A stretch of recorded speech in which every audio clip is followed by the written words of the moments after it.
ውሳነ ቤት ምኽሪ ፌደሬሽንን ቦርድ መረጻ ኢትዮጵያን ኣብ ህልውናን ቀጻልነት ብሔረ ትግራይ ዘነጻጸረ ኣዝዩ ሓደገኛ ውሳነ ብምዃኑ ፌደራል መንግስቲ ብህጡጥ መእረምታ ስጉምቲ ክወስድ ጉባኤ ዘተን ምርዳእን ትግራይ ሓቲቱ።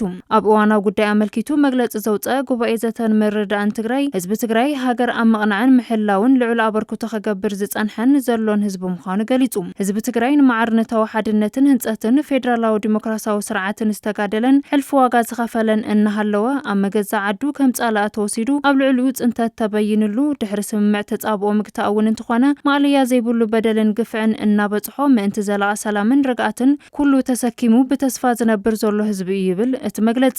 እዚ ሕልፊ ከፊል እየ ሕልፊ ይግባእኒ ዘይበለ ወረጃ ህዝቢ ድሕሪ ስምምዕ ፕሪቶርያ እውን እንትኾነ በቲ ኩናት ዝበጽሖ ዙርያ መለሽ ማሰይቲ ከይኣኽሎ ብዝተፈላለዩ ክልከላታት ንሰፍ ዘይብል ስነ ልቦናውን ማሕበራዊ ኢኮኖሚያውን ጸገማት ተሳጢሑ ይርከብ። ብመሰረት ውዕል ፕሪቶርያ ዝተመዛበለን ዝተሰደደን ህዝቢ ድሕንነቱ ተሓልዩ ናብ መረበቱ ክምለስን ሕገ መንግስታዊ ወሰን ትግራይ ክረጋገጽ እናተጸበየ ዝጸንሐ ህዝቢ ኢሉ ጉባኤ ዘተን ምርዳእን ትግራይ። ሕዚ ድማ ቤት ምኽሪ ፌደሬሽን ዘሕለፎ ፋልሉ ውሳነ ተኸቲሉ ቦርድ መረጻ ኢትዮጵያ ለካቲት 16/2018 ዓመተ ምህረት ኣመሓላሊፎዮ ዝበሎ ውሳነ ንሕገ መንግስትን ፌደራላዊ ዲሞክራሲያዊ ስርዓትን ዝጠሓሰ ጥራሕ ዘይኮነስ ትግራይ ዳግም ናይ ምድቃቕን ምብትታንን ሕልምን ሽርሕን ከም ዘይዛረየ ብግብሪ ዘርአየ ተግባር ኮይኑሎ ኢሉ።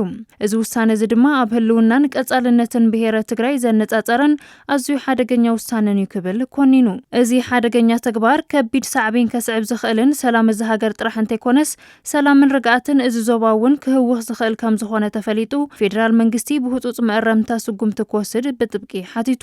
ጉባኤ ዘተን ምርዳእን ትግራይ ፖለቲካዊ እምነት ብዘይገድስ መላእ ትግራዋይ ነዚ ቀይዲ በተኽን ሓደገኛ ተግባርን ንምኾናን ዘርአዮ ሓድነትን ቃልስን ዘለዎ ናዳ እናገለጸ ብቐጻሊ እውን እዚ ኣብ ህላውን ቀጻልነትን ትግራይ ዘነጻጸረ እኩይ ተግባር ክሳብ ዝኽበስ ሓድነቱ ኣስጢሙ ሰላማዊ ናይ ህልውና ቃልሱ ክሕይል ጸዊዑ።